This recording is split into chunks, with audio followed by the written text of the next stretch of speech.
In 1940, as Nazi Germany tightened its grip over occupied Poland, the city of Warsaw was transformed into one of the most controlled and desperate places in Europe.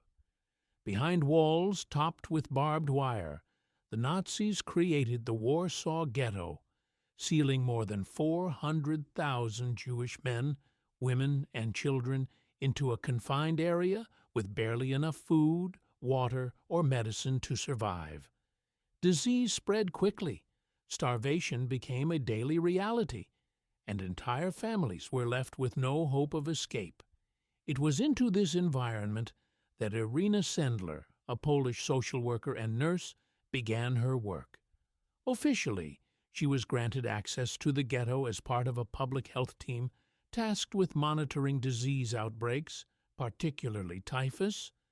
The Nazis feared epidemics spreading beyond the walls, so they allowed limited medical personnel inside. But for Sendler, this access became something far more important than a routine assignment.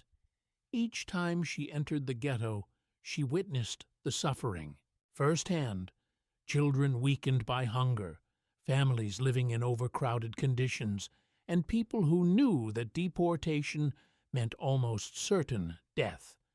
Unlike many others, she did not turn away. Instead, she began to consider what could be done, even as the risks became clear.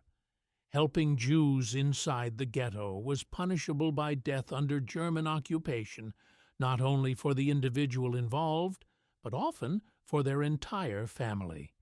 Yet for Sendler, the moral decision had already been made. She would not simply observe what was happening, she would act. At first, her efforts were small and cautious. She smuggled food, medicine, and clothing into the ghetto, using her position to bypass some of the strict controls. But it quickly became clear that aid alone would not be enough. Conditions inside the ghetto were deteriorating rapidly, and rumors of deportations to unknown destinations were spreading among the population. Sendler understood what many were beginning to fear, that these deportations were not relocations, but a path to death camps. If anything was to be done to save lives, it would have to happen before it was too late. It was during this time that she made the decision that would define her place in history. She would begin rescuing children from the ghetto. The idea was as dangerous as it was difficult. Parents would have to trust her completely, knowing that handing over their children might be the only chance they had to survive. The children themselves would have to disappear into a world where their identities would be erased and replaced with new names, new families, and new lives. Sendler could not do this alone.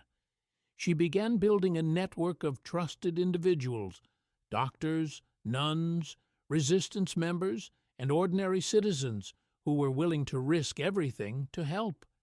Together, they started planning how to move children out of the ghetto without being detected by German guards. Every step required precision, secrecy, and courage. A single mistake could lead to arrest, torture, or execution. Yet as the situation inside the ghetto worsened, Sendler knew that waiting was no longer an option. The rescue operation was about to begin, and once it did, there would be no turning back. The operation began quietly, almost invisibly, as Irena Sendler and her growing network tested the first methods of getting children out of the Warsaw Ghetto. There was no single plan, no fixed route, only a series of constantly changing tactics designed to stay one step ahead of German control. Sendler understood that predictability meant death, so every rescue had to look different. Some children were taken out through underground tunnels that connected buildings inside and outside the ghetto walls. Others were carried through the main gates in ambulances, hidden beneath stretchers or inside medical supply crates, disguised as patients infected with contagious diseases to discourage German guards from inspecting too closely. In other cases, children were smuggled out through courthouses and churches that had doors on both sides of the ghetto wall, allowing passage under the cover of official business. Each method required careful timing, forged documents, and the cooperation of multiple people who were all risking their lives. Sendler coordinated everything, organizing routes, assigning roles, and ensuring that every child who left the ghetto would have a place to go. The network expanded rapidly, drawing in priests, nuns, resistance fighters, and families willing to hide children in their homes. It was not just an act of rescue. It was a fully organized underground system operating in the shadow of one of the most heavily controlled environments in Nazi-occupied Europe. But the most difficult part of the operation was not getting the children out. It was convincing their parents to let them go. Inside the ghetto, families were faced with an impossible decision. To hand over a child to Sendler meant trusting a stranger with their life, knowing they might never see them again. Many parents hesitated, unable to accept the uncertainty. Others understood the reality immediately. Deportations were increasing, and entire neighborhoods were disappearing overnight. Those who agreed often did so in silence, making the decision quickly before fear could take over. Sendler promised them one thing: she would keep a record of every child's true identity. Names, family details, and new identities were carefully written down and hidden in glass jars, buried beneath the ground, so that one day, if the war ended, the children could be reunited with their families. This promise became a critical part of her mission. It was not only about saving lives, it was about preserving identity in a world where everything was being erased. As the number of rescued children grew, so did the danger. German patrols intensified, inspections became stricter, and rumors began circulating about resistance activities inside the ghetto. Every successful rescue increased the risk of discovery. Yet Sendler refused to slow down. She knew the time was running out, and with each passing day, more lives were at stake. The operation had moved beyond isolated acts of courage.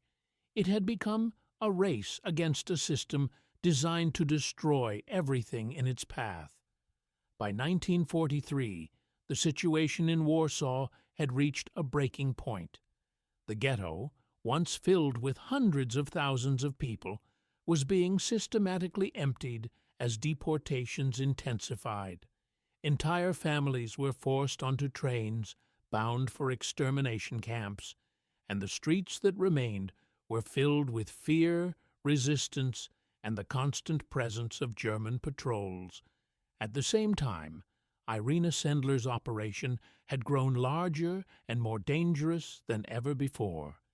She and her network had already rescued hundreds of children, each one hidden under a new identity somewhere outside the ghetto. But with every successful rescue, the risk of exposure increased. The Gestapo had begun tightening its grip on Warsaw, targeting resistance networks and anyone suspected of aiding Jews. Informants were everywhere, and even the smallest mistake could lead to arrest. Despite this, Sendler continued her work, coordinating rescues, maintaining records, and ensuring that the children she had saved remained hidden. She knew that stopping now would mean abandoning those who still had a chance to survive. But as the German crackdown intensified, it became only a matter of time before her operation was discovered. In October 1943, that moment came. Sendler was arrested by the Gestapo and taken into custody. She was immediately subjected to brutal interrogation as German officers tried to extract information about the network, the children, and the locations where they were hidden.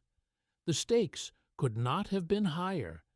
If she revealed even a fraction of what she knew, hundreds of children and dozens of collaborators would be exposed. The entire operation would collapse, and those she had worked to save would be captured and killed. The interrogations quickly turned violent. Sendler was beaten, tortured, and pressured to give up names and addresses. Her captors knew they had found someone important, and they were determined to break her. But despite the pain and the constant threat of execution, she refused to speak. She gave them nothing, not a name, not a location, not a single detail that could endanger the children. Every day she remained silent increased the chances that the network could continue operating without her. Eventually, she was sentenced to death. The order was clear. She was to be executed as an enemy of the German state. But even as she faced what seemed like the end, the story was not over. Unknown to the Germans, members of the resistance were already working behind the scenes to save her, just as she had saved so many others. In the final moments before her execution, Irena Sendler's fate seemed sealed. The Gestapo had sentenced her to death, and like so many others, she was expected to disappear without a trace. But outside the prison walls, members of the Polish resistance had not abandoned her. Using money and connections within the underground, they managed to bribe one of the German guards responsible for her execution. Instead of carrying out the order, the guard secretly released her and reported her as executed. It was a rare and dangerous act of defiance, but it gave Sendler something she had not expected, another chance to continue her work. Severely injured from torture, she could no longer move as freely as before, but she refused to step away from the mission. Now forced into hiding, she continued coordinating efforts through the resistance, ensuring that the children already rescued remained protected. By the time the war approached its final stages, her network had successfully rescued around 2,500 children from the Warsaw Ghetto. Each one had been given a new identity, hidden among families, orphanages, and religious institutions across Poland. But for Sendler, saving their lives had never been enough. She had made a promise to remember who they really were. Throughout the entire operation, she had carefully documented the real names of the children alongside their new identities. These records were written on small pieces of paper and sealed inside glass jars, which were then buried beneath the ground to keep them safe from discovery. It was a fragile system, but it was all she had to preserve the truth. When the war finally ended and Nazi Germany collapsed, Sendler returned to those hidden records. She dug up the jars and began the painful process of trying to reconnect the children with their families, but the reality she faced was devastating. Many of the parents who had entrusted her with their children had not survived the war. Entire families had been lost in the camps, leaving the children as the only survivors. Still, the names remained. Identities had not been erased.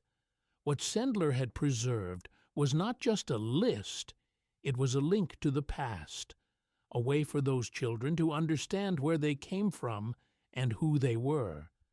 For decades after the war, her story remained largely unknown outside of Poland. She had not acted for recognition or reward, but out of a belief that doing nothing was never an option. Today, her actions are recognized as one of the most remarkable acts of courage and humanity during World War II. In a time defined by destruction, Irena Sendler saved thousands of lives, not with weapons or armies, but with decisions that required courage beyond measure.